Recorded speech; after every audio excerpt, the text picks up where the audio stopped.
Did you know that 3 things every baker does to help their bread rise actually make it worse? I tested the biggest yeast myths, and the results shocked me. First myth: sugar feeds yeast for better rising. I made 2 batches of dough, one with extra sugar, one without. The sugar batch barely rose while the plain dough doubled in size. Too much sugar actually steals water from yeast cells and kills them. Second myth: yeast needs warm water to activate. I tested everything from ice cold to scalding hot. The cold water dough rose perfectly fine, just slower. But the hot water?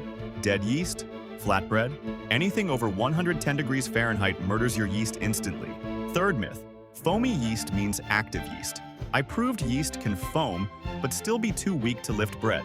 Under the microscope, the foamy sample had mostly dead cells, while the non-foamy one was alive and thriving. Stop following these myths. Room temperature water, minimal sugar, and skip the foam test. Your bread will finally rise like it should.